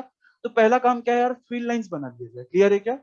अच्छा, फील्ड लाइंस हम लोग नए नए चार्ज डिस्ट्रीब्यूशन आएंगे, अभी फिलहाल तो पॉइंट चार्ज की फील्ड लाइन सबको आती है, बट मान लो कोई ऐसी चीज आता है जिसकी फील्ड लाइन नहीं आती, एक लाइन चार्ज बना दिया मैंने, लाइन खींच दी लंबी सी, उसकी फील्ड लाइंस कैसी होगी? तो सिमेट्री से बनाई जा सकती है। फील्ड लाइंस किसने बताई थी, माइकल फैराडे ने ना, तो आर्टिस्ट थे यार, इसमें कोई दिमाग नहीं लगता, इसमें सिमेट्री लगती है बस, सिमेट्री देखें हल्की हल्की, जैसे आर्टिस्ट सिमेट्री देखता है वैसे फील्ड लाइंस बन जाती है, समझे क्या बात को? क्लियर है? इसलिए बोला गया हेडिंग में कि हाईली सिमेट्रिकल केसेस नहीं कर सकते, क्योंकि सिमेट्री से field lines highly symmetrical cases नहीं बना सकते, सही है क्या? तो हम लोग पॉइंट चार्ज के साथ फील्ड लाइन बना सकते हैं क्या? ना देखी होती तब भी बना लेते, सीधे क्वेश्चन ही दिया था मैंने आप लोग को, ठीक है ना? बेसिकली एकदम जैसे बल्ब चारों तरफ रोशनी छोड़ता है, वैसे पॉइंट चार्ज पॉजिटिव चार्ज चारों तरफ इलेक्ट्रिक फील्ड छोड़ता है, तो चारों तरफ इलेक्ट्रिक फील्ड बना लेते हैं, इसके से इलेक्ट्रिक फील्ड ऐसी ऐसी होगी,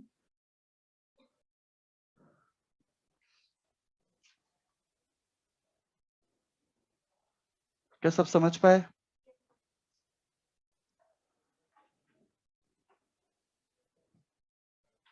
ठीक है ना? हमें इस पॉइंट पे इलेक्ट्रिक फील्ड निकालनी, ठीक है क्या? अब बताइए गॉसियन सरफेस कैसी होनी चाहिए जिसपे इलेक्ट्रिक फील्ड परपेंडिकुलर हो? सर्कल मत बोलना यार, क्लोज सरफेस चाहिए ना, तो 3D फिगर ही बोलना, कौन सा? स्फेयर होगा क्या? क्या स्फेयर बनाएंगे तो स्फेयर के हर पॉइंट पे इलेक्ट्रिक फील्ड, मतलब एरिया वेक्टर से 0 डिग्री एंगल बनाएगी, सरफेस से परपेंडिकुलर होगी, कोई दिक्कत तो नहीं? हम लोग यही बोल सकते हैं चार्ज से r दूरी पे हर जगह इलेक्ट्रिक फील्ड बराबर होगी क्या? r जगह यानी कि बेसिकली एक स्फेयर, स्फेयर की दूरी हर सेंटर से बराबर होती है हर जगह, क्लियर है क्या? हम लोग बेसिकली एक स्फेरिकल गॉसियन सरफेस बना रहे हैं, मैं एक स्फेरिकल गॉसियन सरफेस बना रहा हूं, है ना? अच्छा, गॉसियन सरफेस को हमेशा p पॉइंट से पास करवाएं, जिस पॉइंट पे इलेक्ट्रिक फील्ड निकालनी है उस पॉइंट से हमेशा पास करवाएं। उस पॉइंट से पास क्यों करवाएंगे यार? क्योंकि ये जो इलेक्ट्रिक फील्ड है, क्या ये सरफेस की इलेक्ट्रिक फील्ड थी? याद करो, Q1 की वजह से सरफेस पे इलेक्ट्रिक फील्ड, Q2 की वजह से सरफेस पे इलेक्ट्रिक फील्ड, है ना? वो सारी इलेक्ट्रिक फील्ड का वेक्टर सम किया था, क्लियर है क्या? This is the electric field due to all the charges on the close surface, clear है क्या? कोई दिक्कत तो नहीं? तो बेसिकली हमें यहाँ की इलेक्ट्रिक फील्ड निकालनी है तो उसको सरफेस पे लिखना ही होगा, तभी तो ये ई बाहर निकल के सरफेस की मतलब पी पॉइंट की इलेक्ट्रिक फील्ड दे पाए। समझ पा रहे हैं बातों को? क्लियर है क्या?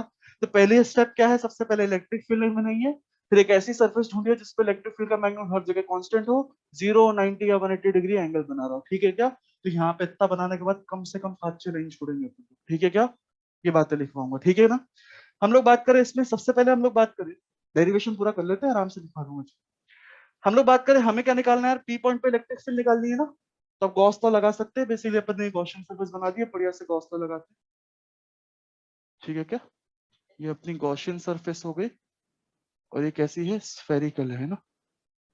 ये जो गॉसियन सरफेस होती है एकदम फिक्स्ड होती है, हम लोग बात करें ऐसी गॉसियन सरफेस आगे जाके ये वाला कॉपी हो गया सबको, ये कॉपी कर लो यार इतना हिस्सा चाहो तो, हालांकि इसका कोई मतलब नहीं है, ये सारे स्टेप्स में दिखा दूंगा, ठीक है ना?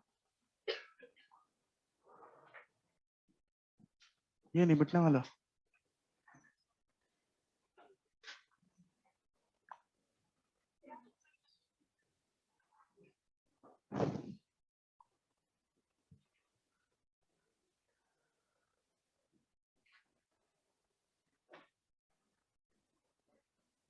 निकालिए जल्दी, हो गया कॉपी? इतना करना है बस कॉपी यार।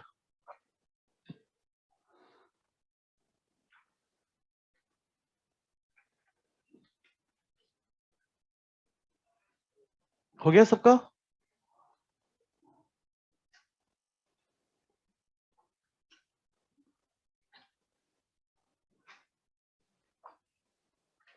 यहाँ पे कुछ एक लाइनें छोड़ेंगे आज सभी लोग। अब देखिए जरा, तब बेसिकली ऐसी सरफेस मिल गई है जिसपे इलेक्ट्रिक फील्ड क्या हो, 0 डिग्री, 90 डिग्री, 180 डिग्री बना रही हो, जिससे पूरे पे इलेक्ट्रिक फील्ड का मैग्नीट्यूड कांस्टेंट हो, तो गॉस लॉ लगाएंगे, गॉस लॉ से इलेक्ट्रिक फील्ड निकल के आएगी अपने आप। देखिए जरा, गॉस लॉ क्या बोलता है यार, net electric field dot DA का close integration, net electric field dot DA का close integration is equal to Q in by epsilon. Q in क्या होता है, charge inside the surface, close surface. बताइए क्लोज सरफेस के अंदर कितना charge है, क्यू ही है क्या? तो कितना हो गया अपने पास, क्यू बाय एप्सिलॉन, सही है क्या? अच्छा, डॉट प्रोडक्ट पैसा लिख सकता हूँ क्या, ई नेट का मैग्नीट्यूड, सही है क्या, डीए वेक्टर का मैग्नीट्यूड इनटू कॉस ऑफ, कितना एंगल होगा दोनों के बीच में, देखिए जरा, डीए वेक्टर क्या होगा यार, क्या area vector is radially outward, outward normal होता है ना क्लोज सरफेस के लिए, तो डीए वेक्टर ऐसा हो गया, और इलेक्ट्रिक फील्ड वेक्टर का डायरेक्शन तो इलेक्ट्रिक फील्ड लाइन से पता चल जाएगा क्या, इलेक्ट्रिक फील्ड लाइन पे टेंजेंट बना लो, इलेक्ट्रिक फील्ड वेक्टर का एंगल पता चल जाएगा। क्या 0 डिग्री है क्या, क्या हर जगह 0 डिग्री है क्या? देखिए यहाँ पे भी इलेक्ट्रिक फील्ड ऐसी, और डीए वेक्टर ऐसा, क्या हर जगह दोनों के बीच का एंगल 0 डिग्री है, समझ पा रहे हैं? क्लियर है क्या? हम लोग बात करें हर जगह इलेक्ट्रिक फील्ड और डीए के बीच का एंगल कितना है, 0 डिग्री, तो यहाँ पे क्या लिख दिया, 0 डिग्री, सही है क्या? कॉस 0 डिग्री 1 हो जाएगा।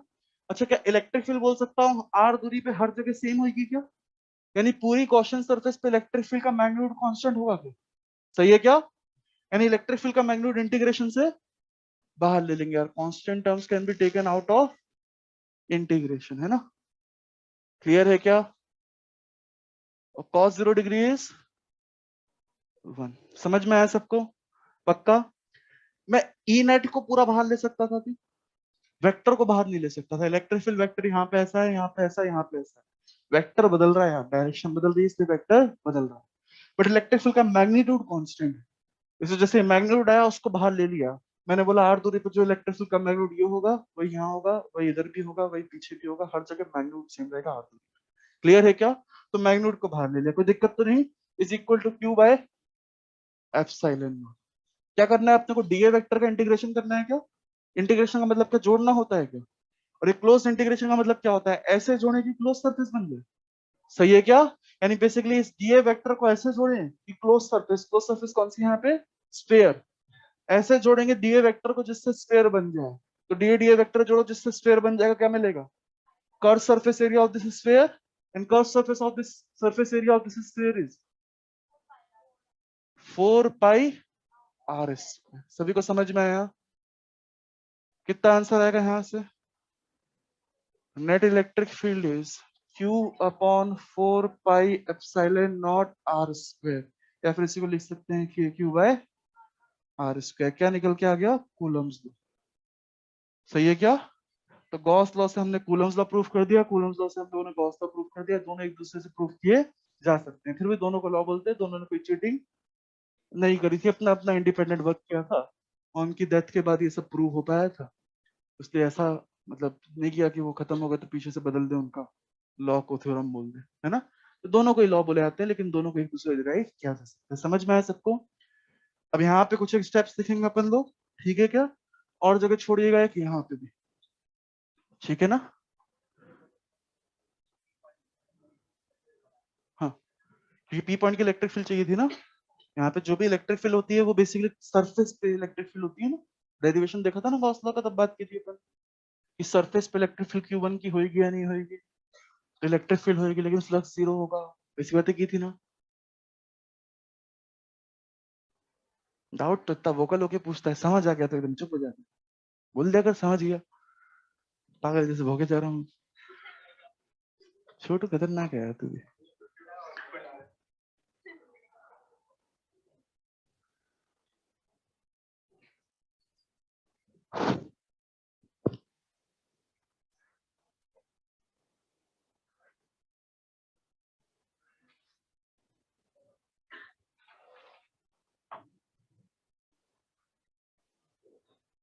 कल वो रिवर वाला क्वेश्चन आ गया था समझ, पक्का। ये डाउट मुझसे लेता है तो मजे लेके जाता है ना, है ना। अरे हंस के क्या था मुंह पे ऐसा थोड़ा ना होगा। मैंने बोला प्रभु आंसर निकाल के देख ले, इसी से होगा, मैच करते हैं उसको। हाँ हाँ सही बात है, फील नहीं हो रहा बिल्कुल, फील नहीं दे पाता मैं, है ना।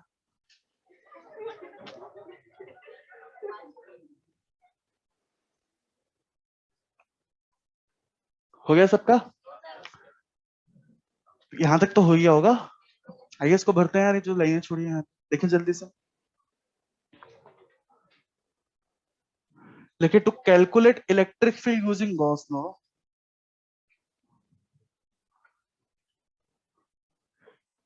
to calculate electric field using Gauss law, we first draw electric field lines.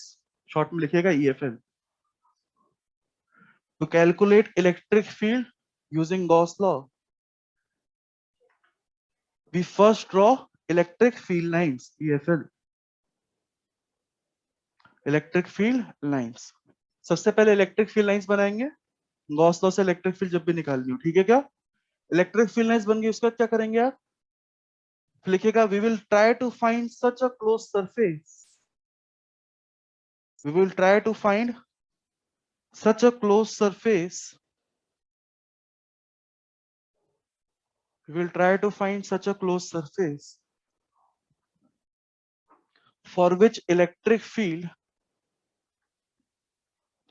for which electric field is either making, for which electric field is either making 0 degree, 90 degree, 180 degree angle।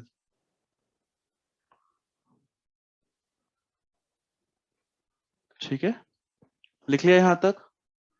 फिर लिखिएगा इसी में ही, फिर लिखिएगा 90 degree angle लिख लिया वहां तक, एंगल भी लिख लीजिएगा आखिर में ना, एंगल। फिर लिखिएगा इसमें magnitude of electric field must also be constant, magnitude of electric field must also be constant, magnitude of electric field must also be constant at every point of this surface, at every point of this surface। लिख लिया यहां तक। तो ये पूरा खेल तो इस गॉसियन सरफेस का था। बस गॉसियन सरफेस एक बार आ गई तो सारी चीजें अपने आप ही फिर होती जाती। क्लियर है क्या? कोई दिक्कत तो नहीं? ये चीज कर ली अपन ने, उसका 0 डिग्री एंगल आ गया, देखो डॉट प्रोडक्ट आराम से पड़ी है। उसके बाद इलेक्ट्रिक फील्ड का मैग्नीट्यूड कांस्टेंट था तो फिर वो बाहर भी निकल गया। ठीक है क्या? इस तरह पूरा लिख लीजिएगा। यहाँ पे पहुंचे तो यहाँ पे भी छोड़िएगा, 4-5 लाइन छोड़ दीजिएगा यहाँ पे।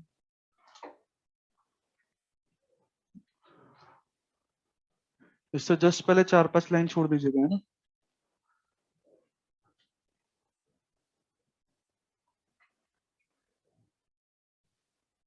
पहुंचे यहां तक?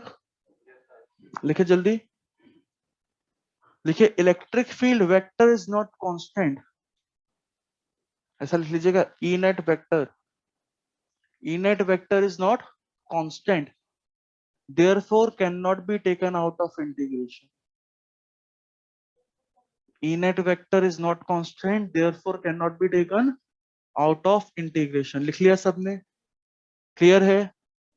But magnitude of electric field is constant, तो ऐसा लिखिएगा मैग्नीट्यूड ऑफ ई नेट, ऐसे लिखिएगा magnitude of E net, magnitude of E net is constant, therefore can be taken out of integration, therefore can be taken out of integration।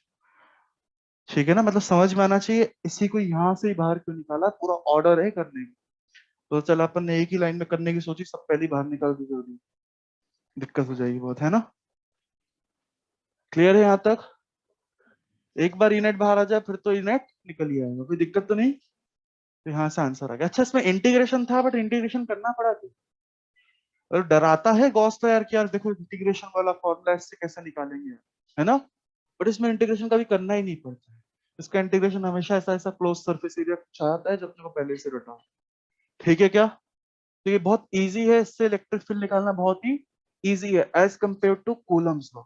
Coulomb's law से जब निकालते हैं continuous body का, तो उस case में डेफिनेटली इंटीग्रेशन करना पड़ता है और गंदे गंदे इंटीग्रेशन करना पड़ते हैं। क्लियर है क्या? मतलब गॉस लॉ जब भी लगा सके तो तुरंत लगाएं। पहली कोशिश होगी किसी में भी गॉस लॉ लग रहा हो तो लगा देंगे, गॉस लॉ से इलेक्ट्रिक फील्ड निकल जाएगी तो निकाल देंगे, और गॉस लॉ नहीं लग रहा होगा तो फिर कूलम्स लॉ पर रिजॉर्ट करेंगे। क्लियर है क्या? गॉस लॉ किस केस में लगता है? हाईली सिमेट्रिकल केसेस में लगता है, जिसपे अपन इलेक्ट्रिक फील्ड लाइंस बना पाए। और जो नॉन सिमेट्रिकल केसेस होंगे वहां पे गॉस लॉ बिल्कुल भी नहीं लगेगा, फिर कूलम्स लॉ ही आ गया, सॉल्व करवा के जाएगा। ठीक है क्या? क्लियर है? सो पूरे को नोट डाउन कर लें यार।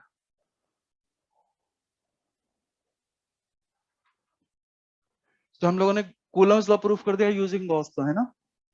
अब देखिएगा यार, electric field due to infinite line charge,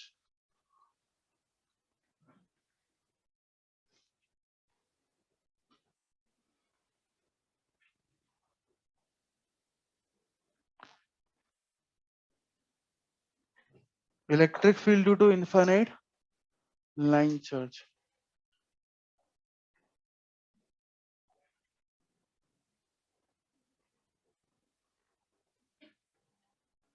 किसी चीज को इनफाइनाइटली लॉन्ग लेने का फायदा ये होता है कि बेसिकली उसमें सिमेट्री आ जाती है, और सिमेट्री आती है तो गॉस लॉ से आप लोग इलेक्ट्रिक फील्ड निकाल सकते हैं। क्लियर है क्या? कोई दिक्कत तो नहीं? तो हम लोग बात करें, हम लोगों ने क्या ले लिया? इनफाइनाइट लाइन चार्ज ले लिया, मतलब ये लाइन चार्ज इन्फिनिटी तक जाएगा, यहाँ पे भी इन्फिनिटी तक जाएगा, यहाँ पे भी इन्फिनिटी तक जाएगा। ठीक है क्या? इसके और मान लीजिए पॉजिटिव चार्ज यूनिफॉर्मली स्प्रेड कर दिया है। ठीक है क्या? और इसकी आपको चार्ज डेंसिटी दे रखी है लैम्डा, और यूनिफॉर्म बोल रखा है, तो लैम्डा कैसा होगा? कांस्टेंट होगा ना यार? यूनिफॉर्म चार्ज डिस्ट्रीब्यूशन के लिए लैम्डा कांस्टेंट होगा। लैम्डा क्या होता था यार? Charge per unit length, charge per unit length को लैम्डा बोला करते थे। ये लैम्डा आ गया अपने पास, कोई दिक्कत तो नहीं? ये अपने को किसी भी लेंथ पे चार्ज निकालना हो तो उसमें मदद करता है। अगर लैम्डा यूनिफॉर्म है तो जितनी भी लेंथ से लैम्डा को मल्टीप्लाई करोगे उस लेंथ का चार्ज आ जाएगा। अगर लैम्डा नॉन यूनिफॉर्म भी है तो एक छोटी सी लेंथ से मल्टीप्लाई करोगे, छोटी सी लेंथ का चार्ज तो हमेशा देगा ही देगा। क्लियर है? लैम्डा को डीएल से मल्टीप्लाई करते हैं हमेशा डी की मिलता है। अगर लैम्डा यूनिफॉर्म हो तो पूरी लेंथ से मल्टीप्लाई करते हैं, उतनी लेंथ का चार्ज मिल जाता है। समझे के बात को? कोई दिक्कत तो नहीं? हम लोग को क्या करना है यार, इस वायर के वजह से कुछ ना कुछ आर दूरी पे पी पॉइंट पे इलेक्ट्रिक फील्ड निकालनी। हो जाए चालू।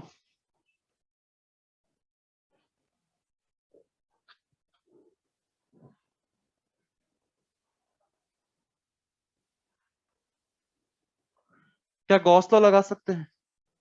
इनफाइनाइट से सिमेट्री आती है, मैं पहले ही बता चुका हूँ, इसको गॉस लॉ लगेगा। ठीक है क्या? गॉस लॉ लगाएंगे और गॉस लॉ से इलेक्ट्रिक फील्ड निकालेंगे। क्या स्टेप्स होगा? सबसे पहले इलेक्ट्रिक फील्ड लाइंस बनेंगे। क्या कैसी इलेक्ट्रिक फील्ड लाइंस होगी इसको आइए समझते हैं। तो इसकी इलेक्ट्रिक फील्ड लाइंस यार, पॉजिटिव चार्ज से इलेक्ट्रिक फील्ड अवे होती है ना, तो इससे इलेक्ट्रिक फील्ड चारों दिशाओं में निकलेगी यार, ऐसे ऐसे ऐसे ऐसे, जैसे ट्यूबलाइट की लाइट निकलती है ना चारों तरफ, वैसे ट्यूबलाइट की लाइट जैसे इलेक्ट्रिक फील्ड निकलने वाली है यहाँ पे। कोई दिक्कत तो नहीं? क्लियर है? हम लोग बात करें यार, इनफाइनाइट लेने का मतलब क्या हुआ कि कोई भी पॉइंट लू, मान लो ये पॉइंट पी ले लिया, ये पी पॉइंट मिड पॉइंट है क्या इसका? नहीं, ऐसा नहीं है, कोई भी जनरल पॉइंट है P point, but her P point mid point की तरह एक्ट करेगा। क्योंकि अगर मुझसे पूछ ले इस पी पॉइंट के ऊपर कितनी रॉड है, इनफाइनाइट, नीचे कितनी रॉड है, तो जितनी लेंथ ऊपर उतनी लेंथ नीचे, यानी मिड पॉइंट है। सही है क्या? और मिड पॉइंट में मैं ऐसा बोल सकता हूँ, ऊपर वाले की वजह से इलेक्ट्रिक फील्ड ऐसी होगी, नीचे वाले की वजह से इलेक्ट्रिक फील्ड उतनी ही ऐसी होगी। तो हम लोग बात करें नेट इलेक्ट्रिक फील्ड कैसी हो जाएगी क्या? अरे दोनों के ये वाले कंपोनेंट जुड़ जाएंगे और ये वाले कंपोनेंट कैंसिल आउट हो जाएंगे। समझ पा रहे हैं क्या? और हर पॉइंट इसके लिए मिड पॉइंट है। बेसिकली अगर मैं इससे थोड़ा ऊपर भी चला जाऊं तो मिड पॉइंट से हट गया क्या, मैं कायदे से तो हट गया, थोड़ा एक्स ऊपर चला गया, तो उससे क्या फर्क पड़ा? उससे बेसिकली ये वाली लेंथ छोटी हो गई, कितने से छोटी हो गई? एक्स से छोटी हो गई। इन्फिनिटी से एक्स माइनस करोगे कुछ फर्क पड़ेगा क्या? इन्फिनिटी बहुत बड़ी क्वांटिटी, मतलब ऐसा समझ लो एक समुद्र है, समुद्र से एक मग पानी निकाल दिए, स्विमिंग पूल बन जाएगा? ऐसा होगा क्या? समुद्र का समुद्र ही रहेगा। सही है क्या? ऐसे इन्फिनिटी थी, उससे अपन ने एक्स लेंथ कम कर दी, ऊपर चले गए, तो अभी भी ये लेंथ इन्फिनिटी रहेगी, इस पर कोई फर्क, जितनी लेंथ ऊपर उतनी लेंथ नीचे है, अभी भी कोई फर्क नहीं पड़ा इस पे। तो ये भी एकदम मिड पॉइंट की तरह करेगा। और मिड पॉइंट का फायदा क्या है कि इलेक्ट्रिक फील्ड ऊपर वाले से ऐसी होगी, नीचे वाले से उतनी ऐसी होगी, दोनों के ये वाले कंपोनेंट जुड़ जाएंगे, ये वाले कंपोनेंट कैंसिल आउट कर जाएंगे। क्या समझ पा रहे हैं? यानी इलेक्ट्रिक फील्ड हर जगह कैसी होगी?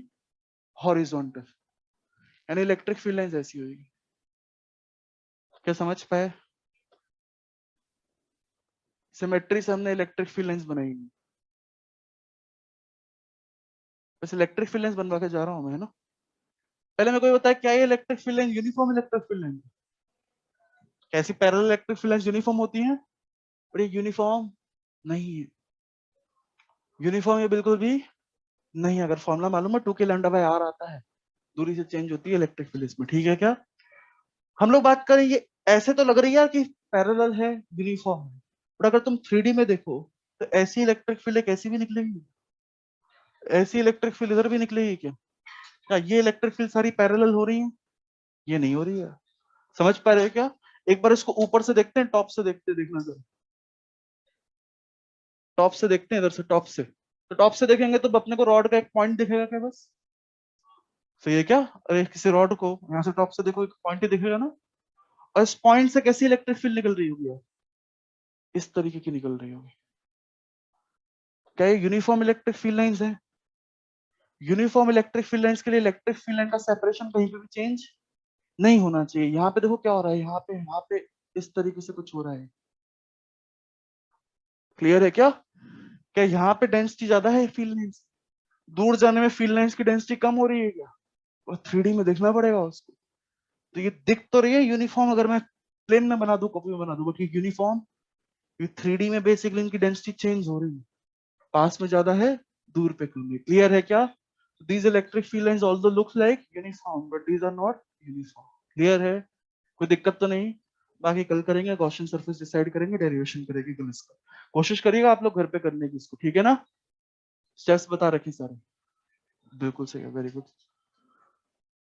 चलिए, थैंक यू, मिलते हैं नेक्स्ट क्लास।